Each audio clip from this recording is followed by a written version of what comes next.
Okay, next topic is naming the quadrant or axis of a point given the signs of its coordinates. Okay, so you are going to just remember your quadrants. Start with quadrant 1 here where the x is positive, and y is positive. And then we go counterclockwise. So x is negative, y is positive. In quadrant 3, we always use Roman numerals for whatever reason. And then 4.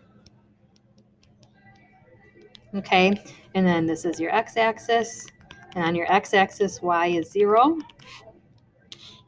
And then we have your y-axis. And on your y-axis, x is 0. Okay, so for example, they're going to give you a description. So point A, it says the x-coordinate is positive, and they literally just write it out like this. Point A, the x-coordinate is positive, and the y-coordinate is 0.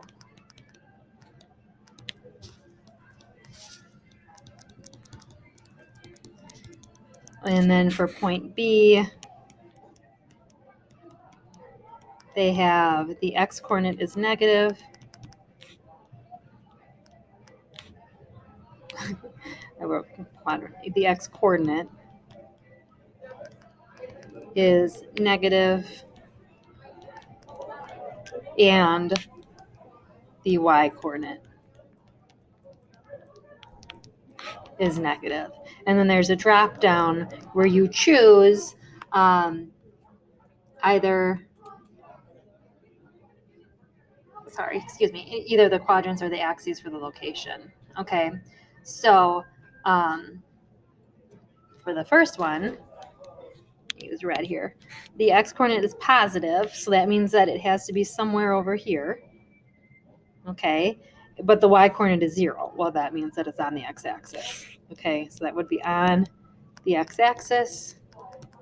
And then for our other one, says the x-coordinate is negative, so that means that we're over here somewhere. And the y-coordinate is negative, so that means it has to be only in here. Okay, so this would be quadrant 3. Okay, not too bad for that one. Next one, finding the endpoint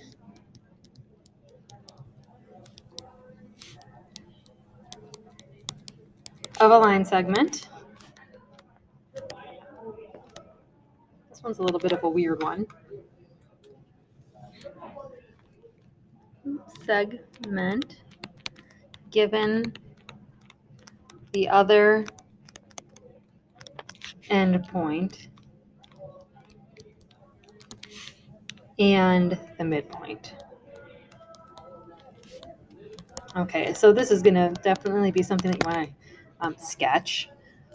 I think that in this case, Alex kind of gives you a really confusing way to get there. So hopefully this will simplify it a little bit.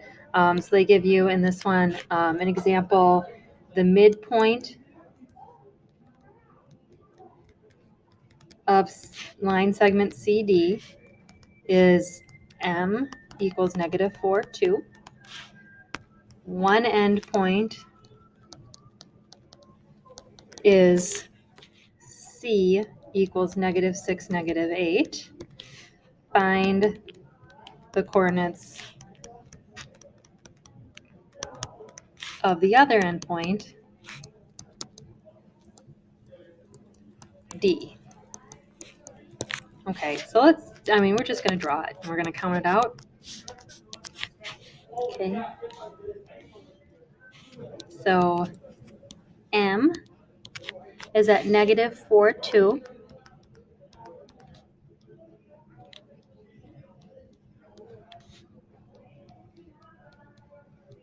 Okay, and then we have C at negative 6, 8.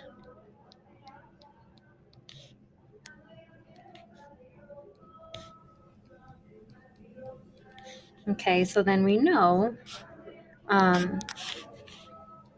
D, our other endpoint, right? Since M is the midpoint, it's got to be in the middle. Okay, so then D will be here.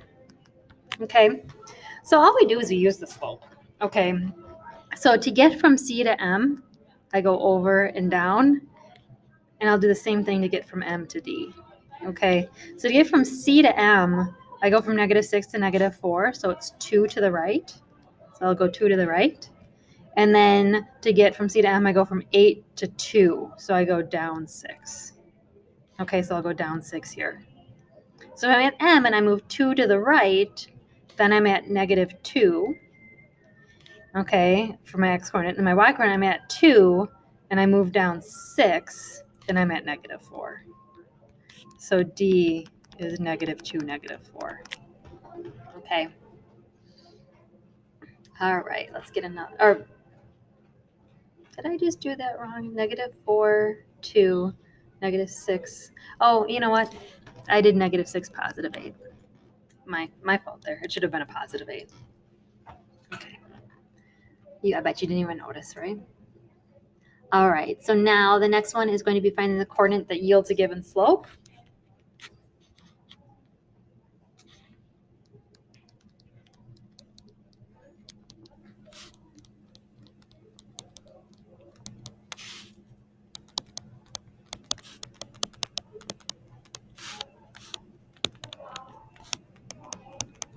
Okay, and for this, remember your slope equation, y2 minus y1 over x2 minus x1, which is rise over run.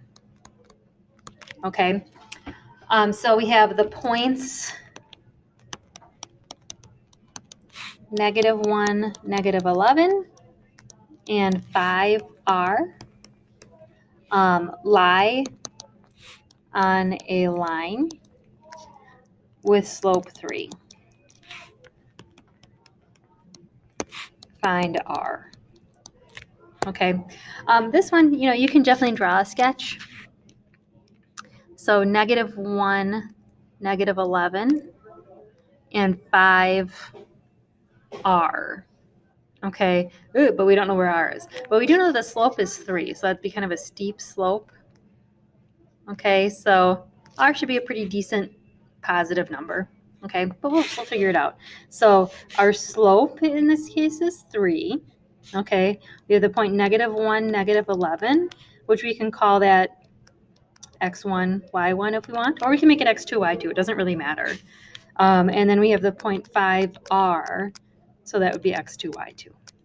Okay, so just plugging those in, 3 equals R minus -11 over 5 minus -1. And we're going to solve for R.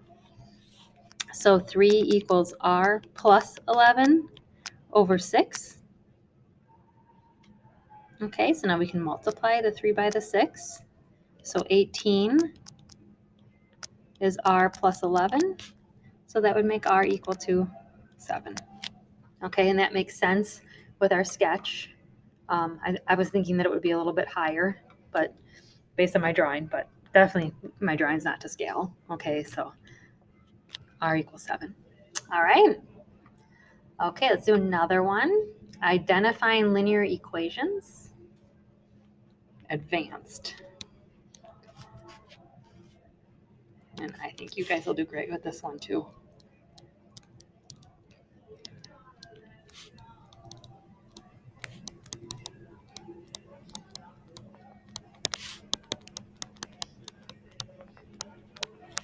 Okay. So all you do is you determine if it's linear or not. And there's a place for you to check yes or no. So the first one that they give you is y equals 4xy minus 2. The second one, oh, you guys are going to be so good at this. X minus 7 over y equals 0. Next one, 6x plus 8 plus 3y equals x minus 5. And then the fourth one is y to the fourth plus 6x equals 3. Okay, so you guys are used to an equation of a line being just y equals mx plus b.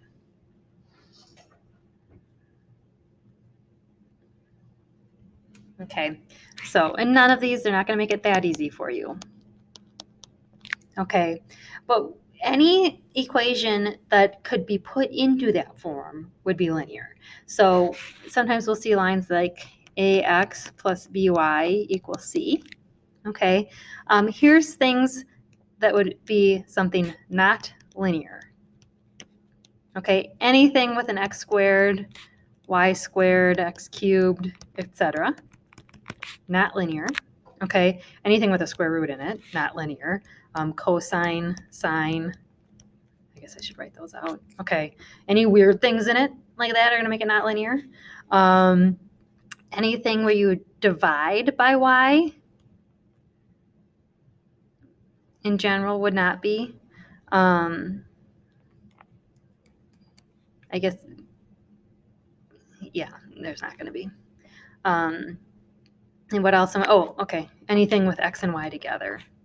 Okay, so if we can get it into like one of these formats, it's linear. And if we can't, and it might be one of these things stopping us, it's not linear. Okay, so the first one we have that 4xy. That's what's going to make this one not linear. Okay. This next one, x minus 7 over y equals 0. We can try, if we multiply everything by y to clear the denominator, so we're going to get xy minus 7 equals 0, and there's your xy together. So that's going to be a no. Okay. This one, all right, I don't have any of those weird things going on. So this one, even though it's not in the best form, we could get it to one of those forms by combining some like terms. So that one is linear. Okay, and this one has a y to the 4th power, so that one is not linear. Okay? All right, let's do another one. We have finding the slope.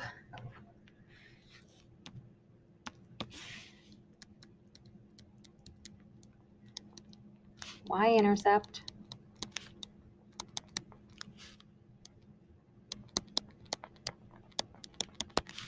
And equation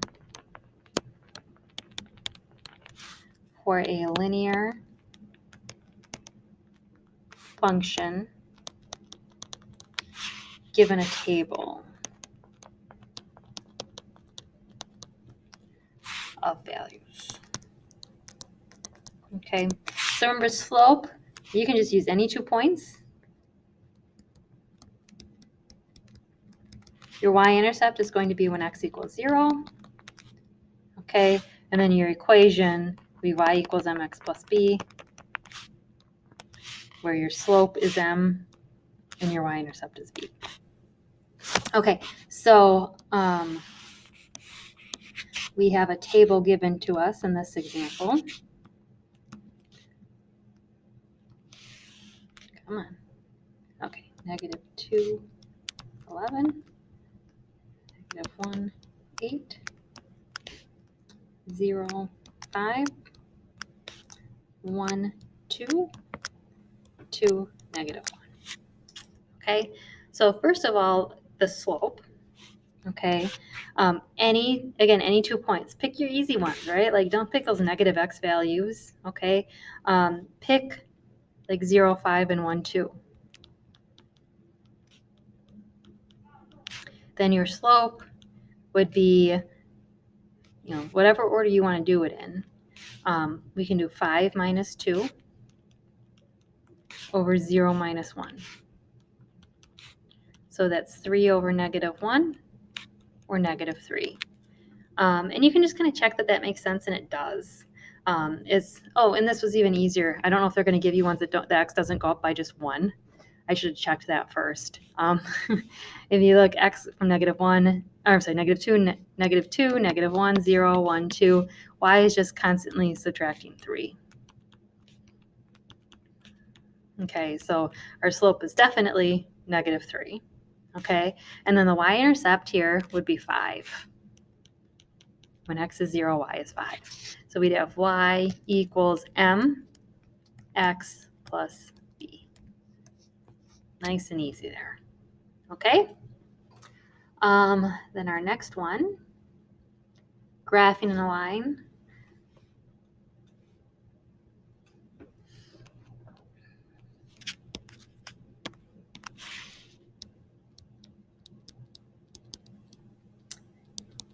given its equation in point slope form. So this is a form that we don't use as much as your graphing form, but your point slope form would be y minus y1 equals m times x minus x1, where x1, y1 is a point and m is the slope. Okay, so an example in this one, they have y plus 5 equals negative 4/3 x plus 1. Okay, now notice too, just like in the equation of a circle, you switch the sign there. So the point that we would have would be negative 1, negative 5. Okay, and then the slope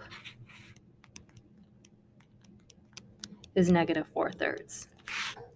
So when you graph this, you're going to go to your point, negative 1, positive, or sorry, let me scroll down here. I messed that one. Yeah, I'm going to just erase it a little bit.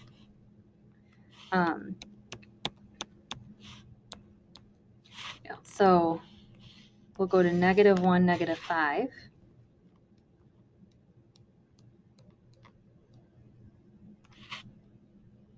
Okay, and then our slope, we can do down 4, right 3, so that the negative would go at the down, okay? Or we can also make the negative go with the 3. So we could go up 4, and then we could go left 3. Okay, so it's up to you. Like for me, I feel like if I go down 4 and over 3, I might run out of room. Okay, but if I go up 4 and left 3, I won't. So there's my line. Okay. All right, next one. We have comparing linear functions to the parent function. So we have comparing linear functions to the parent function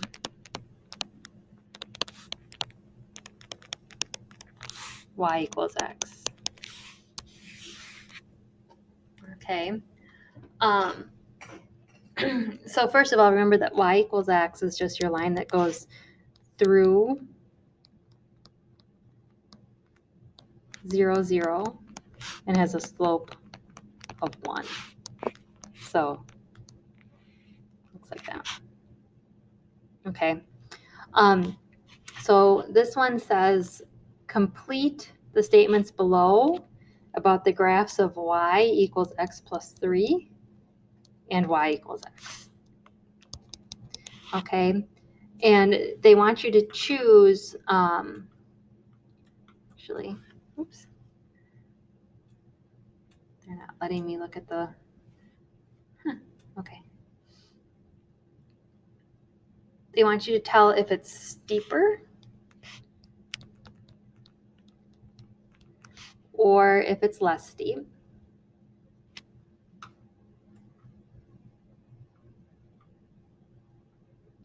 Sorry, I'm just looking at Alex to see exactly what they, okay.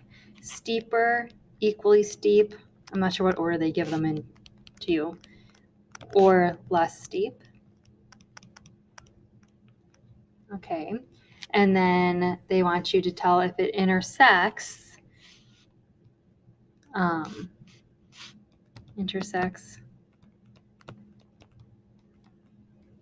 y-axis. It looks like at a higher point, same point, or a lower point. Okay, so these are the things that you have to choose from. Okay, so y equals x plus 3, it has a slope of 1 and a y-intercept of 3. Okay, so it is going to be just as steep as y equals x because they have the same slope. Okay, it's going to intersect the y-axis at 3 instead of 0, so a higher point. Okay. Then they give you another one. They have the graph of y equals 1/2 x. I'm just going to choose a different color for this one. Y equals 1/2 x. Okay, so that one would have a rise of 1 and a run of 2, right? So you go up 1 and over 2 when you graph it. Okay, so that one would be less steep, but intersect the y-axis at the same point. Okay. All right, I think we got, is it one more left? All right. Last one, another equation of a circle. Let's see what this one is. Writing an equation of a circle and identifying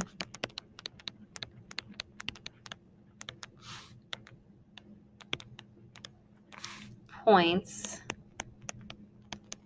that lie on the circle.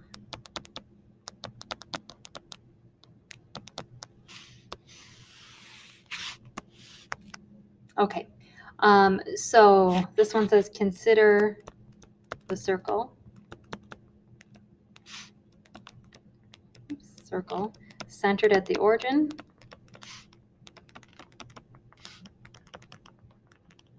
with radius 2.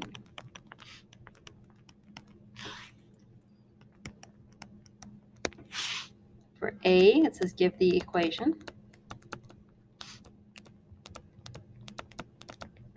For B, it says decide whether each point is on the circle. Okay, so they give us the point -1, 0. They give us the point 0, 2. They give us the point square root of 3, -1. And then they give us the point 1, square root of 3. Okay, all right, so first of all, the equation makes it easy that it's going to be centered at the origin. Okay, so it's just going to be x squared plus y squared equals r squared, so 4. Okay, so now for these points, you just check if they make the statement true.